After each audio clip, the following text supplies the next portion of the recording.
Hello po sa kayong lahat, lalo sa mga co-servants ko, mga pastors ng JRC. Una sa lahat, binabati ko kayo ng Happy Pastors Month. Now, I have a short message para ma-inspire kayong lahat. Binigyan ko ng title ito ng God's Greatest Servants. Naisula sa Matthew 24, sa ating modern times, the last days, the love of many shall grow cold, yung sinulat na ating panahon. Pero, hindi kailangan mangyari yun sa ating mga lingkod ng ating panahon. Instead na yung love natin ay mag-grow cold para sa ating panahon, ay higit sana itong mag-apoy. No? Kaya, itong message na ito, I hope it will serve to encourage us and to give us more strength to continue serving the Lord. Okay, katulad sinabi ko, I entitled this message, God's Greatest Servant. Okay? Ang gusto kong talakayin natin, ang buhay ng bawat isa sa mga lingkod ng Diyos ng araw. Hopefully, makakakuha tayo dito na inspiration. Okay? Bisa natin sa Old Testament. Sa Old Testament, nabanggit doon ang tungkol kay Enoch. I think you have read about Enoch. Genesis 5:24. Kung sabi noon, sinabi ng Moses tungkol kay Enoch, Enoch walked with God and he was not. Enoch walked with God and he was not. Ibig sabihin, si Enoch daw ay nabuhay kasama ang Panginoon. So, buong buhay ni Enoch ay isang testimony na talantid ng paglakad kasama ang Panginoon. At dahil dito, kinuha siya ng Diyos sa buhay. The first one, the first man to be taken alive, na-rapture siya. The first man to be raptured. So, ito ay resulta ng holiness or righteousness ni Enoch. So, buong buhay niya is a testimony of faith and righteousness and holiness. Kaya ang Diyos naman, natuwa sa kanya, nalugod, kaya kinuha siya na buhay. Kaya hindi ko sinasabi na sana po yun na tayo ng Diyos sa buhay. Kasi meron pa tayong maraming gagawin. Okay, so let's be like Enoch. Let us walk with God. Medyo mahaba pa ang ating buhay, yung paglilingkod.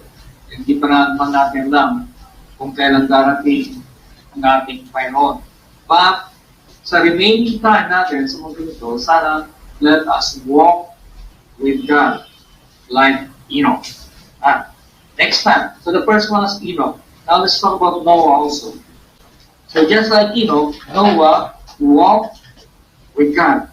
Ang maliban doon, may sura na siya ay just, matuwid. Ang matuwid na tao, banal. And also mentioned as perfect. Perfect. Ibig bang sabihin niya na hindi nagkasala si Noah? Of course not. Lahat ng tayo nagkakasala ang mabuti. Kaya ang ibig sabihin ng perfect, it is not sinlessness. Perfect means mature. O kaya cool. Buo. Anong kailangan ibuo natin? Anong kailangan buuin natin sa ating buhay? Walang iba kundi yung character ng ating Panginoon. The character of Jesus must be seen in our lives. Alam niyo pa ang character ng Jesus, hindi ng pag-ibig, joy, love, joy, peace, long-suffering, meekness, goodness, kindness, self-control, patience. Lahat yan. Kailangan niya mga kapatid mabuo sa ating buhay, lalo na sa ating mga pastors. Let us be like Noah. He was just, he was perfect, and he walked with God. So kaya lang, meron ding weakness itong si Noah. Si Enoch walang nasabing weakness. Kaya itong si Noah, may nabanggit na weakness ng Bible. Ano yun? Medyo narasing siya minsan. Pero hindi naman sinabi na habitual drunkard ng si Noah. Kasi minsan lang sinabi na siya nalasing. At mula sa pagkalasing na yan, ang nangyari sa bagay na hindi natin inasahan at pinastos sa kanyang anak. Pero i-set aside natin yan. Ang tingnan natin ay yung buhay ni Noah. Noah was just. Let us be just. Noah was perfect. He isn't mature or cold. Oo. Let us be like him. Mature. Mature sa pag-isip, pananalita, sa kilos. Let's be like Noah, na mature. Let us see. Now, let's talk about Abraham. So, nabanggit natin si Enoch, si Noah, and let's talk about Abraham also. Very popular na si Abraham sa atin. Hindi ko na kailangan isa-isa ng buhay. Ang outstanding sa buhay ni Abraham ay ang kanyang pananampalataya. His faith. No? So, yung faith ni Abraham ay nagtulak sa kanya para makayanan niyang ibigay yung pinakamamahal ang isa-isa niyang anak, si Isaac po sa kanya.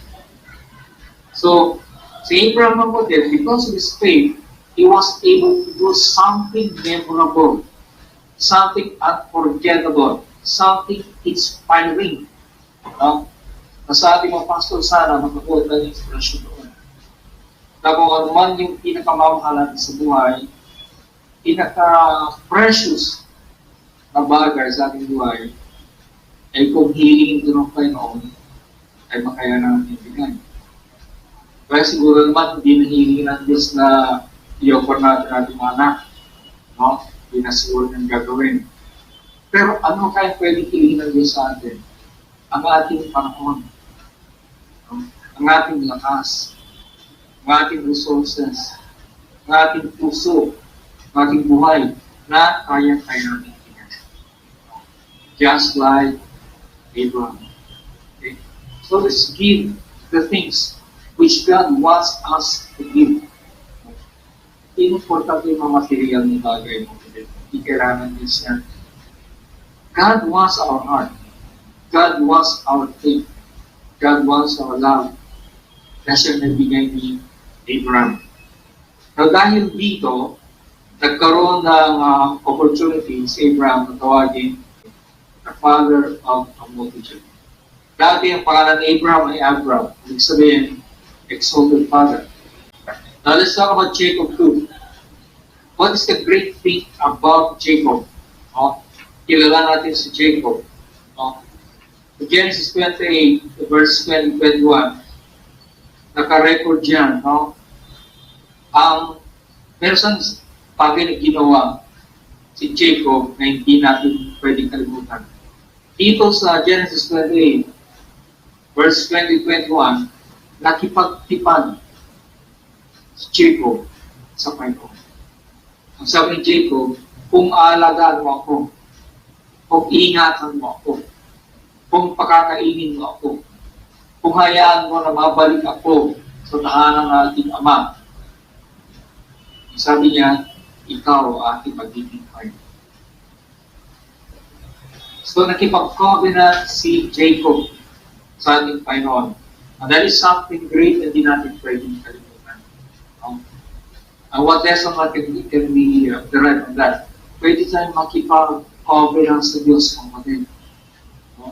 Tayo mga pastor, pwede natin sabihin, Panginoon, i-bless mo po ang aking buhay, aking pamilya, aking church, and I will be your servant my whole life. Pwede natin gawin yun. Pagpalain mo yung congregation ko, and you will be my God my whole life. Now, let's go to another one. Si Joseph naman. Marami itong karakter na pag-usapan natin, pero sinasumarize ko na lang. Let's talk about Joseph. What is so great about Joseph? Itinakwil ng mga kapatid. Ibinenta ng mga kapatid. Gusto pang patayin ng mga kapatid. Pero dahil sa biyaya ng Panginoon, iningatan siya hanggang makarating sa Egypt. Now, anong nangyari kay Joseph sa Egypt? So, binis siya ng Panginoon. Because of his great character, because of his closeness with God, because of the mercy of God, grace of God sa buhay ni Joseph, ay nag-rise up siya. No? Hindi lang spiritually, kundi politically. Inilagay siya ng Panginoong Diyos bilang Prime Minister ng Egypt. Now, what is so great about Joseph? No? Number one, mga kapatid, nakikita natin dyan ang buong tiwala niya sa ating Panginoon. No? Nung siya ay takang patayin, nanahimik lang siya. Nung siya ay binenta, nanahimik lang siya. Nung siya ay akusahan rapist, nanahimik lang siya. Bakit? Ang faith niya nasa Panginoon. He is a man of great faith. Every na siya ng Panginoon. Pag-ipitin natin yung kanyang purity. Grabe purity ni Joseph. No? Ilang araw, siguro ilang buwan, o ilang taon siguro na tinukso-tukso siya. Yung ahon. Pero nanatili ang kanyang purity. So tayo mga pastors, mga kapatid, let's try to be pure.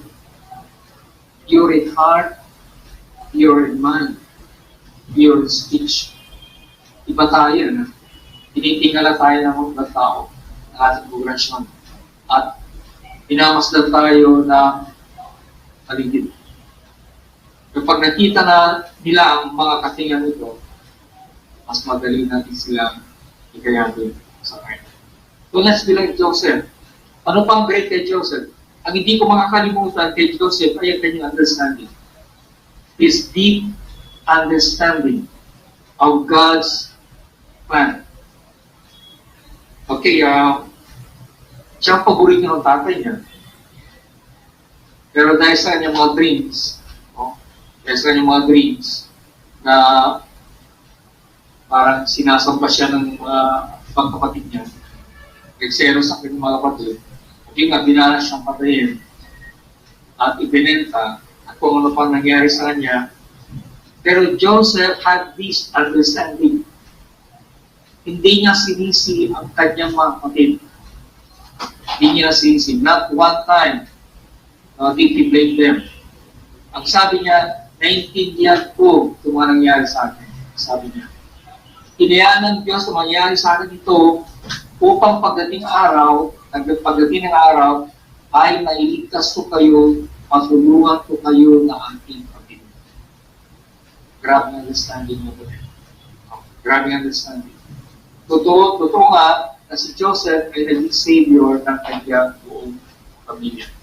So dumating yung time na walang makain sa Canaan, napilitan si Jacob na lumipat from Canaan, mag-migrate papunta Egypt.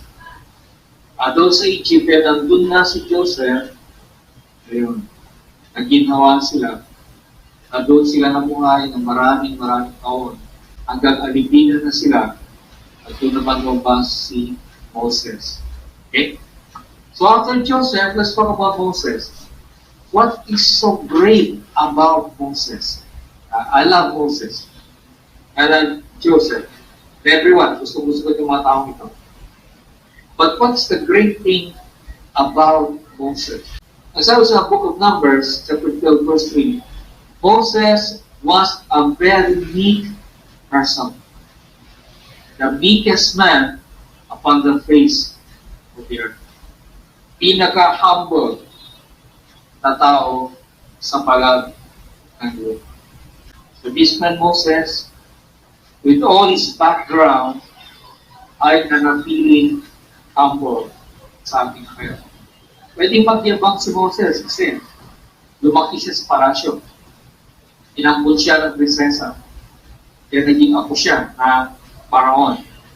He was trained, he was educated, sa mga sciences, pati na sa military, naging masenso ang buhay ni Moses. Pero all these things, hindi naging dahilan para maging mayabang tao. And the Lord said, this man is the meekest man upon the face of the earth. Let's be like Moses. No? Kung marami na tayong miyembro, mga kapatid, huwag tayong magmayamang. Kung bless ang Diyos ang congregation natin, huwag tayo magmayamang. Another thing about Moses, he was very patient. No? Alam niyo mga kapatid, mag-alaga ka lang ng 100 na tao ay napag-stressful na. Pero itong si Moses kapatid, milyones sa tao kanyang hinalagaan. For example, sa Bible, even in the morning, hanggang gabi, may tao sa kanyang tent na puro problema ang ginugulo. But this man Moses was very patient. Grabe yung kanyang pasensya. So mga pastors, mga kapatid, maging mapagpasensya tayo kung palagi tayong nilalapitan ng ating mga miyembro at puro problema ang dinadala. No? Wala pa yan sa ginagawa ni Moses ng araw. No? Alam ko may mga problems kayo sa inyong mga congregation. Mga problema nila, sakit nila, financial problems nila, marital problems nila, problema sa asawa, edukasyon, pera, everything. Lahat yan ay dudulog sa inyo. Pero maliit pa yan compare sa problema ni Moses ng araw. Maliit na yan. Kasi kung ano yung problema nyo ngayon, compare sa problema ko, mas maliit ang problema ninyo. Okay? Dahil ko ang lagi kong iisip. Hindi lang pamilya ko, hindi lang kongregasyon ko, pero pati kayo, I think about you. But let us be like Moses. No? Very meek, very humble, and very patient. No?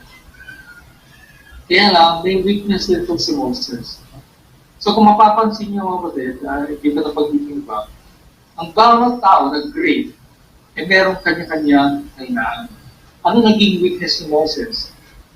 Disobedience. Disobedience. Pero intindihan ko na itong disobedience ni Moses, gawa ito ng kanyang galing sa mga Israelita ng araw. Kasi wala silang tubig ng araw. Nagharap silang tubig. At ang sabi ng Panginoon, lapitan mo yung batong yan. Kausapin mo. Maglalabas siya ng tubig. E si Moses, siguro dahil sa kanyang galing, imbis na kausapin, ay pinalo niya yung batong. Yung batong yung Jesus yun eh. Hindi pwedeng paluin sa Jesus pabalik. No? Na walang punishment ng ating friend. At Moses was a big man. Of course, pinatawad din siya ng Panginoon. Kaya lang, hindi niya narating yung promised land. Pag nga pala mga kapatid, I just want to tell you, ng message na ito, hindi lang ito para sa mga pastors, hindi para sa ating lahat, mga kapatid. Hindi lahat tayo na naglilingkod sa ating Panginoon. Okay? So next, after Moses, let's talk about Joshua. Moses, mga kapatid, sumunod si Joshua. Now, Joshua was another great leader. Kung si Moses, mga kapatid, ay great, this one is also another great leader, Joshua. Anong meron sa kanya na pwede natin gayahin? Matapang si Joshua. No? He was a great military leader. Kaya sa kanya, nasakop ang buong Canaan. He has great courage. Okay? He has great courage. Kaya, ang sabi niya, sa kanyang mga kasama, be of good courage. Be of good courage. No? Bago nila pasukin ang promised land. Also, he has great leadership abilities. Itong si Joshua. No? Magaling siyang leader. No? Alam niya kung paano i-prepare yung mga tao bago sila mag-crossover. Alam niya kung paano i-prepare ang bansa bago mag-ipag-digman. No? A great leader. So let's be like Joshua. No? A great leader. Sa lahat ng bagay, magaling bilang leader. Okay, after Joshua, Samson naman. Okay, pag-usapan natin Samson. Okay, everybody knows Samson. Everybody loves Samson. No? Bakit? Hindi natin makakalimutan sa Samson dahil sa kanyang grabe lakas, physical strength. So mga kapatid, ang Diyos natin, nagbibigay din ng great physical strength sa atin. Okay. Si Samson mga kapatid, di natin alam kung ano kanyang physical natsura. Sa mga sining na napapanood, malaki ang kanyang katawan. Ewan ko lang kung gano'n ang kanyang sura. Pero mas probably, dahil ang ating Diyos mga kapatid, ang ginagamit yung mga ordinaryong tao, alam Samson, mga ordinary lang siguro ang build. Okay? Kasi kung malaki ang kanyang katawan, naturally, ang cause na yung strength ay laki ng kanyang katawan. Pero I don't believe that. I think Samson is just an ordinary person with an ordinary build. So ang kanyang, hindi natin makalimutan sa kanya ay kanyang physical strength. Okay? I-apply natin yan. Marami na sa atin napapagod. Naghanap buhay. Naglilingkod sa Panginoon. Okay? Trabahong leader. Trabahong intercessor. Mag-coordinate ng maraming bagay. Nakapagod yan. Anong solusyon yan? Meron tayong Diyos mga kapatid na nagbibigay ng kalakasan. Kung medyo naghina ang katawan, humili lang tayo sa parang Diyos. Lord, pwede ba i-revive mo ang gawin niya? Bigyan mo ng lakas sa ating buong sinamasis. I-refresh mo ang ating katawan. Okay? Sa mga pastor, sa may dinadalang karamdaman, nandiyan natin Panginoon. Let us ask for healing. Healing is available, mga kapatid, anytime. Lumapit lang po tayo sa ating Panginoon. Okay? Without Samson, let's talk about Samuel. I like Samuel. I love Samuel. Kilala niyo ba Samuel, mga kapatid? The last of the judges and the first of the prophets. Si Samuel, mga kapatid, anong great sa kanya? Una, he had a very early ministry. Very early ministry. Nung 2 taon pa lang siya, nung he was wing, hindi na siya gagakas, pwede na siya iwalay, dinala siya ng kanyang nanay, si Hannah, sa templo. At mula doon, mula yung time na yon, doon na tumira si Samuel sa templo at naglingkod sa Panginoon. So Samuel, mga kapatid, had a very early ministry. Anong lesson natin dyan? Mga anak natin, 2 years old and below, o 1 year old, mga kapatid, i-develop natin sa kanila ang paglingkod, pagmamahal sa Panginoon. Actually, kahit nasa uterus pa sila, pwede niya sila i-introduce ang pananampalataya at paglingkod sa Panginoon. It's possible, mga kapatid. Turo-turo niya sa kanila. I-recite nila ang mga salita ng Diyos habang nabubuntis kayo. Okay? So Samuel had an early ministry. And he was a very righteous man. A very righteous man. Very righteous person. No? Hindi katulad ni Eli. No? Si Eli, yung kanyang pinalitan. Yung pari ng Israel sa panahon, si Eli. Ang mga anak ni Eli, they're immoral people.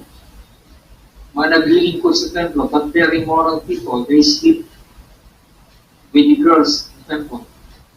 And pinatay sila ng Panginoon. At si Eli. Kaya natin Samuel, kapatid, want to wait. At mga anak natin, i-include na rin sa ating Panginoon. Kasi Samuel very early ministry. But also Samuel was a great leader. A great leader. Siya rin ang nagluklok sa mga naunang hari. Siya nagluklok kay Saul, the first king. Siya rin nagluklok kay David, successor. Okay? So, pagkatapos Samuel, let's talk about David then. Si David. Kilala niyo si David. Sabi ng historians, David was the greatest king of Israel. Okay? The greatest king of Israel. Ano ang great kay David, mga kapatid? Una, he was very brave, courageous. Walang kinatatakutan.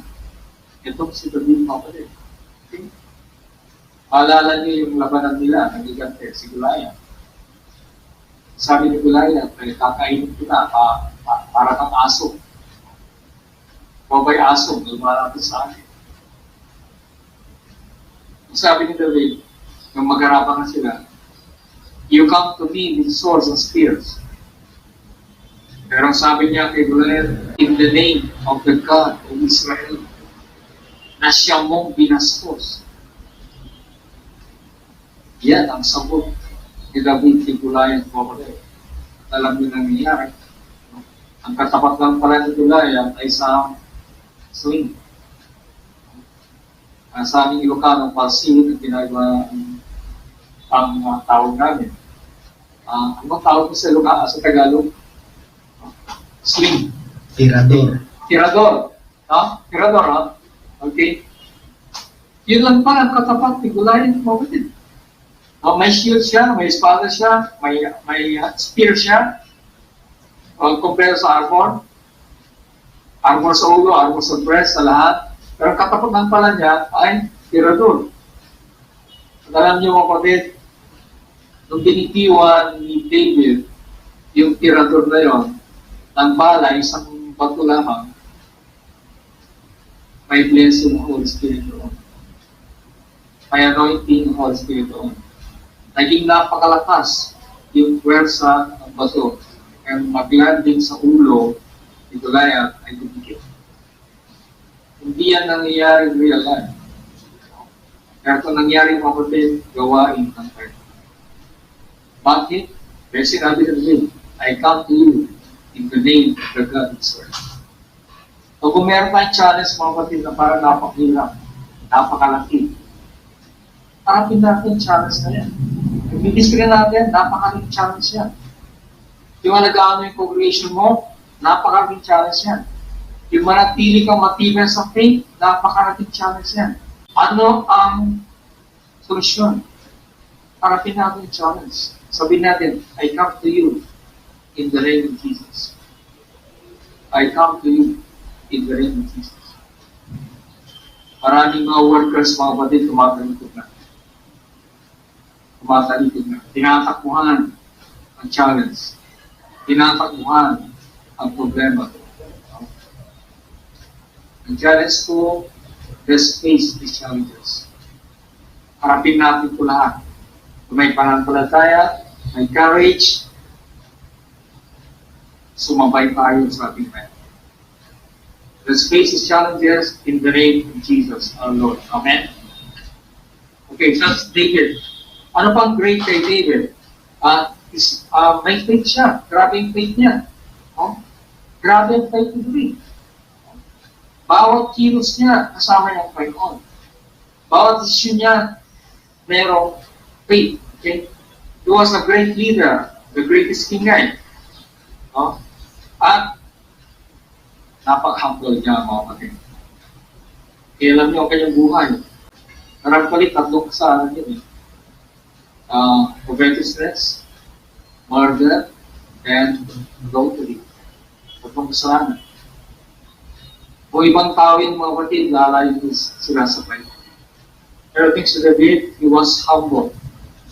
Inilala ang kanyang kasalanan, nagsisi, umirantawan, at bumalik ang kanyang pag-ibig sa Panginoon. Kaya sabi niya sa Salmo, I was happy when they said unto me, I was glad when they said unto me, let us go to the house of the Lord. Kung matagal mga kapatid na medyo nawala sa fellowship si David dahil sa kanyang kasalanan.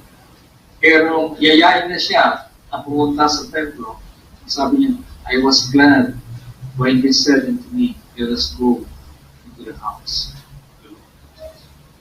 So mga kapatid, gayahin natin si David. Matapang, may pananampalataya, a great leader, humble, at ito, huwag natin kalimutan ito. He was a great worshiper. A great worshiper. a great composer of heavenly songs. Marami tayong kinakanta na kabase sa marami siyang sinulat ng mga awitin na inaawit natin. Okay? So that's David. After David, sino pa kayo pag-usapan natin? Okay, nandito nakalista si Elijah. Who is Elijah? Who is Elijah? One of the greatest prophets sa Old Testament. Siya nabuhay sa panahon ni Haring Ahab sa Queen Jezebel. And what is the great thing about Elijah? He was a great miracle worker. Was Elijah. A great miracle worker. Pag sinabi niyang walang ulan, walang ulan. Pag sinabi niyang lumakad ka na hari yun, uulan na. Ayun na ang ulan. At huwag natin kalimutan mo one day yung challenge niya sa mga prophets of Baal. In one day, nalipol ang lahat ng propeta ni Baal. Si Elijah was a great miracle worker. A powerful servant of the Lord. Gaya natin siya. Let's do some miracles. Kapatid, mag-pray tayo, mag-pray. Mag-ayuno, mag-ayuno. Hanggang bigyan tayo ng parang Diyos na kapangyarihan. Ang gawa natin mga bagay na hindi natin nakakala. Let's be like Elijah, a miracle worker. Now, ano naman ang weakness ni Elijah? Okay, nabanggit doon mo pa din sa Book of Kings, na nung napatay ni Elijah, yung mga prophets ng Baal, siyempre itong si Queen Jezebel, gusto rin siyang patayin, papaggantin.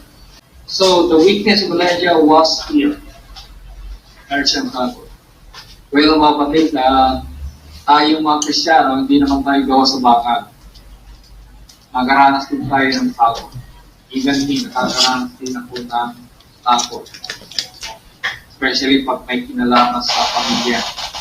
So, although may fear, itong si Elijah, namaya niya yung kanyang pananampalataya. So, let's be like Elijah.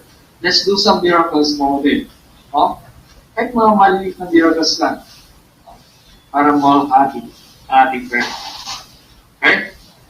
Susunod, sino pa ating pag-usapan? Nilista ko rito si Job. Okay? Alam niyo na yung kwento ni Job, mga kapatid. Kung paano nawala ang kanyang mga alagang hayop in one day. Kung paano namatay ang kanyang mga anak in one day. Kung paano siya iniwan ng kanyang asawa. Kung paano nagkaroon siya ng maraming sakit sa balat. At kung paano sinisi pa siya ng kanyang three great friends. Mga bagay na hindi na ordinary. Pero what is great about Job, mga kapatid?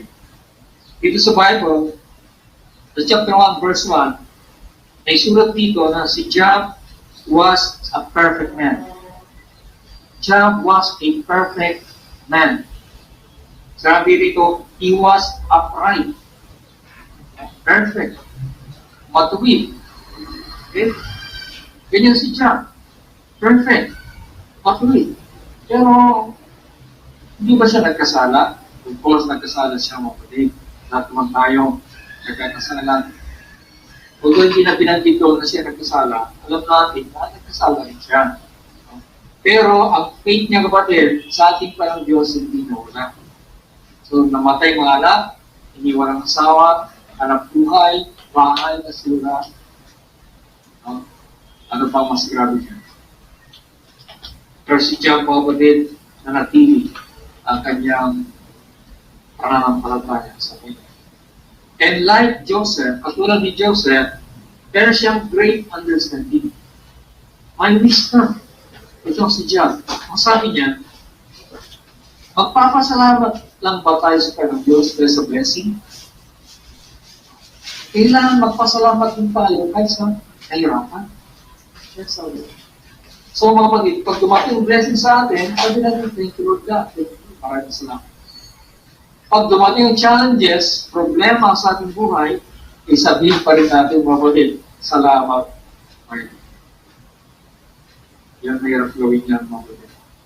Maraming mga tao na pag dumating grabing problema, sinisisi nila ang Panginoon. Pero huwag sana mangyari yun sa atin. Imbes na sisihin natin ang Diyos, sabihin natin, salamat po, Panginoon. Kung wala tayong pera, salamat po, Panginoon. Kita kinukulang sa pagkain, salamat po, Panginoon. Meron tayong sakit, salamat po, Panginoon. Yan ang tamang understanding. Alam natin mga kapatid na ang Diyos natin, hindi niya tayo pabayaan. God will never leave us nor forsake us. Yan ang natin. Okay? Okay, let's talk about another man. Isa pang tao, si Daniel. Daniel. Okay? I love Daniel. I love John, I love Noah, I love the Lord. Okay, ano ba ang great kay Daniel, mga kapatid? Sa tatlong ito, mga kapatid, sa Bible, mga kapatid, merong tatlong nabanggit na great men. Hindi ko na mahanap kung saan version. Isa sa Ezekiel yata, Jeremiah. I think sa Ezekiel. Ang sabi ng Diyos, ang tinutukoy ng Diyos sa isang bansa, ang bansang Israel. Sabi ng Diyos, sisirain ko ang bansang ito. At kahit si Noah, si Job, si Daniel, ay manalangin sila, hindi ko na sila pakikinggan. So, na-mention ang three great men, Noah, Job, and Daniel. Pero katulad na banggit ko kanina si Noah, mga kapatid, may binanggit ang Bible ng kasalanan niya. Yung siya naglasing na naging patuloy para pastusin siya ni Ham. Si Job, mga kapatid, wala nang binanggit ng kasalanan, pero may nakasulat doon na parang sinisig niya ang Panginoon. Sabi niya, "Cursed be the day when I was born." Sinabi ni Job. So indirectly, parang sinisiri niya Panginoon. May mga nabanggit na negative things about them. Pero si Daniel, mga kapatid, there was nothing negative mentioned about him. A great person. Wala na banggit na negative thing tungkol kay Daniel.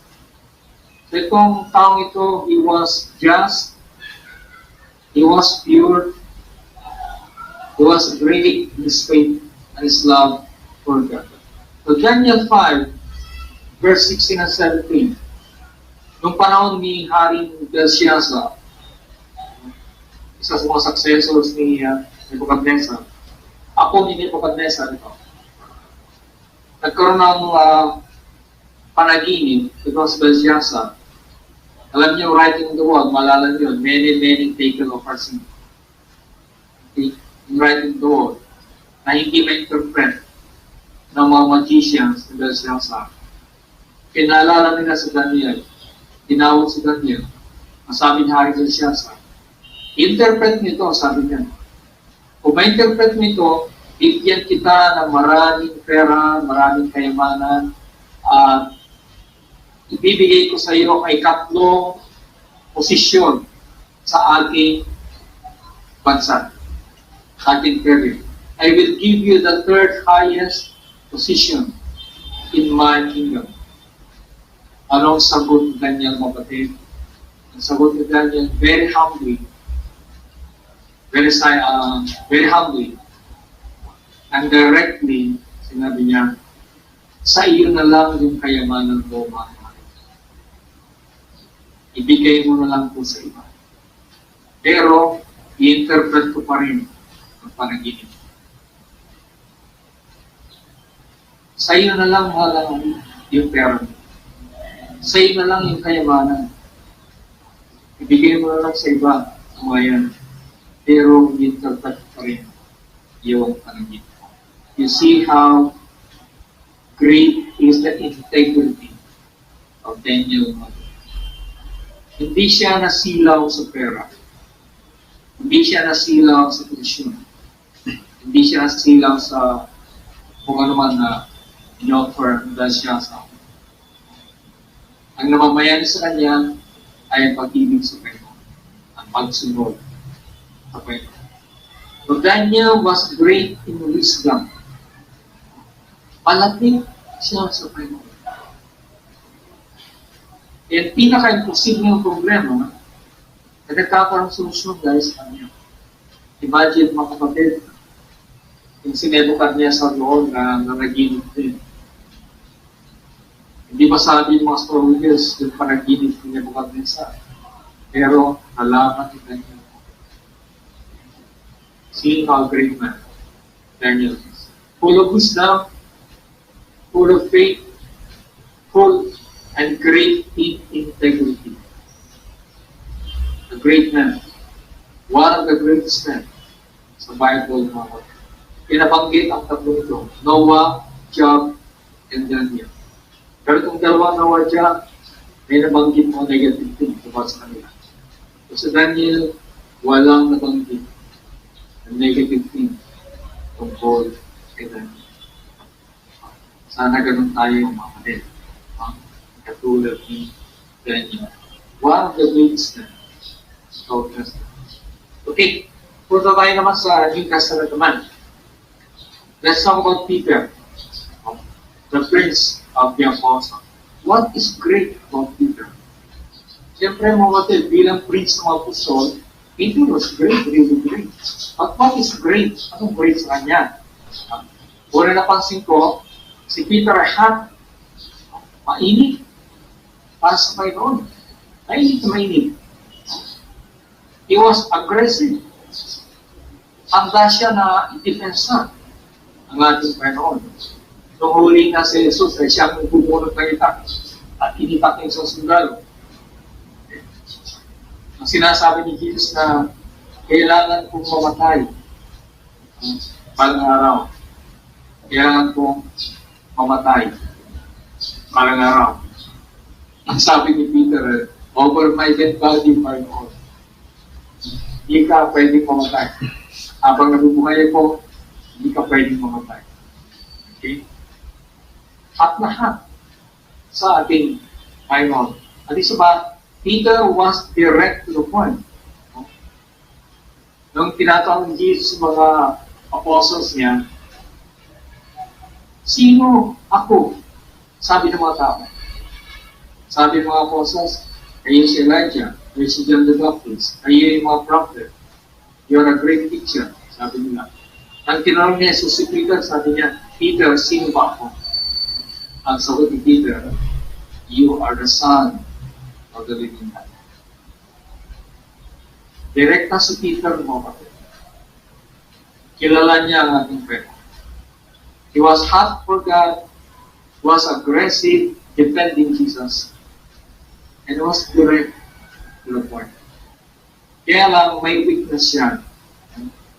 Katulad ng lahat tayo, may weakness tayo. Ano yung weakness ni Peter mga kapatid? Doon kukunin na si Jesus para papatayin. Ikinipensya na si Jesus, ayaw niyang mamatay si Jesus. Anong weakness yan? Kulang siya sa understanding. Hindi niya naintindihan na kailangan mamatay si Jesus kapatid. Kapag tayo ay tayo mga kapatid, naintindihan natin yan na kailangan mamatay si Jesus kapag tayo ay magpupos. So, maliban kung gayahin natin si Peter, let's be hot for God, amen? Maging mainit tayo sa paglilingkod sa Panginoon. Sa mga last days, the love of many will grow cold. Yung love natin kay Jesus sana, wag mag-grow cold. Hindi maging hotter. Nasa last days na tayo. Sa ating paligid, dami nangyayari. Palapit ng palapit. Ating Diyos mabulit. Paglilingkod sa ating Panginoon. After Peter, let's talk about John. What is the great thing about John? Sabi sa Bible, ang title ni John ay John the Beloved. John the Beloved. Bakit kayo di si Peter ang beloved mo kapatid? Well, siguro, magkakaibang personality nila, katulad na. Si Peter was aggressive, but not very close to the Lord Jesus. Si John, mga kapatid, siya timid. Siya malapit kay Jesus, mga kapatid. Because John was intimate with the Lord Jesus. Kaya he earned the nickname, the Beloved. Tayong lahat, inahal tayo ng ating Panginoon. But John was especially close, intimate to the Lord Jesus. So maging intimate tayo. Let's be close to God mo again. Let's close to Jesus. May pa naglalakad tayo, yung ating minsan sana, kung nagkatrabaho tayo sa opisina, yung heart of mind natin ay napunithan sa Panginoon. Si Paul, I like Paul. I love Paul. Ang rin siguro si Paul. What is the great thing about Paul, mga kapatid? The 12 apostles, mga kapatid, the ministry na nila for Israel. 12 sila for Israel. But the ministry of Paul is for the Gentile nations na mag-isa lang. Imagine, mga kapatid. Ang Israel, pinalikat na 12. The rest of the world, the Gentile nations, pinalikat ng tag-isa. See the difference. Paul was a great apostle, even greater than the 12. Kung ano yung accomplish ng 12, nakikita pa ni Paul, kapatid. No? Hindi ko pa makakalimutan, huwag natin kalimutan ang total dedication ni Paul, kapatid. Total ay dedication. Huwag natin kalimutan yung long suffering. Grabe mga pahirap ang naranasan ni Paul, mga kapatid. No? Na kung maranasan lang sana natin, ipakatatalikod ng beso. Pinato siya, pinagupit siya, halos palunod sa dagat, tinutong kung ano na pa, pinalang i-assassinate maraming beses. That's Paul. He was greatly dedicated to the Lord, having long suffering. Siya ang pinaka-nag-suffer sa lahat ng mga apostol. And he was immovable. Ang sabi niya, kapatid, none of these things move me. Hear it, friend. None of these things move me. Wala sa mga bagay dito ang titinag sa akin. Dinaras siyang patayin maraming beses. Nakaranas sa maraming bagay. Pero sabi, none of these things move me. Hira tayo makikita ng gano'n. Isang lingkod ng Diyos na grabe ang faithfulness. Grabe ang paglilingkod. Katapatan. Paul is the greatest example of totally dedicated servant of God. Okay? So sa tatlong ito, sa New Testament, meron mo isang idadagdag na babae. I want to include this woman para makuha rin tayo ng inspirasyon sa buhay. Who's this woman? Kung maalala niyo sa isang pagtitipon sa templo, nagbibigay ng offering ang mga nag-attend na tao. Marami nag-offer, mga mayayaman, mga Pharisees. Marami silang binigay, inihulog sa offering box. But this widow, mahal siya, this widow, and a poor widow na namihirap pa, lumaki sa offering box, at inihulog ang 2 pirasong coin.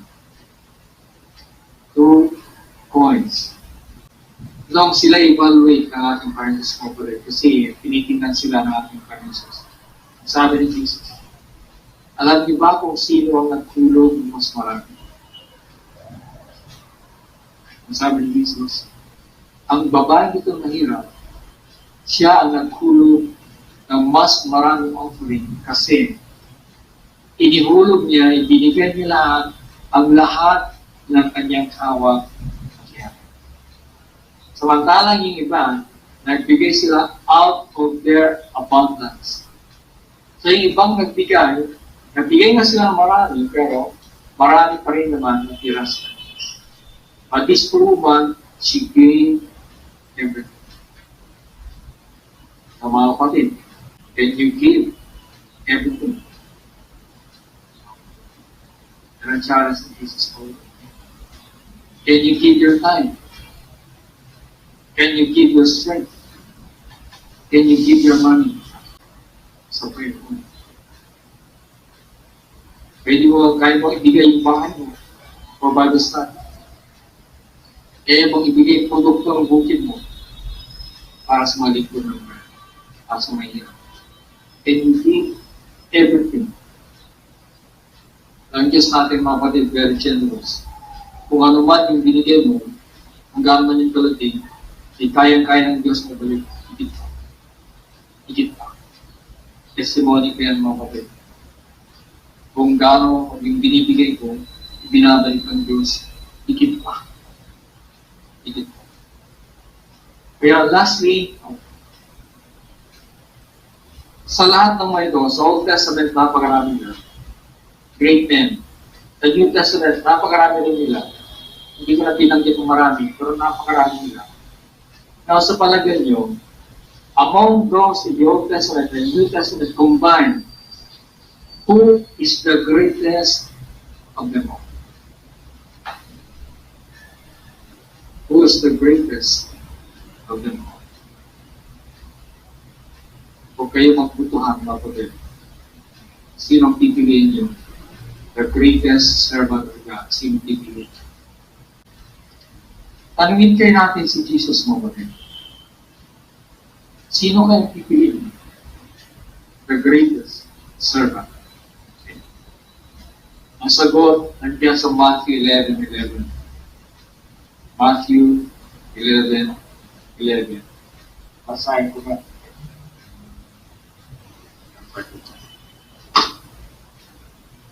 Ewan ko nabasa niyo na ito. Nabasa niyo na. Ito ang sagot ni Jesus, mga kapatid. The greatest servant that ever lived. Matthew 11:11. Sabi niya, verily I say unto you, among them that are born of women, there hath not risen a greater than John the Baptist. So sa tingin ni Jesus, mga kapatid, the greatest servant of all was John the Baptist. So iba pala pumili ating Diyos, mga kapatid. No? May mga ano siya, criteria siya. And isinabi dito ang basis eh. Pero siguro kinumpare niya kung karoon Diyos sa iba. To him, the greatest servant that ever lived was John the Baptist. Okay. So yan, mga kapatid, ang lesson natin. The greatest servants of God. No, so tingin natin, they're all great talaga. Huwag nating i-design na tayong pinaka-greatest. Yung sabihin ng Diyos na, yung sabihin lang ng Panginoong Diyos sa atin na, you're a good and faithful servant in napakalaking blessing na yun. So, okay, let's try to be good. Let's try our best to be faithful. Hindi lang mga pastors, hindi lang mga Bible teachers, kundi tayo lang. Parang araw yung ating pagsakripisyo ay gagantimpala ng Panginoon na magantimpala na hindi mo iniisip, hindi mo i-expect. Pag nandun ka na, tinawag ng pangalan mo, ready na ang Diyos na magbigay ng gantimpala mo, sinisuguro ko mga kapatid, mapapaluha kayo. Bakit? Hindi nyo akalain na makakatanggap ko yung natin. At yung araw na yun, isipin ninyo na sana mas marami pa ako.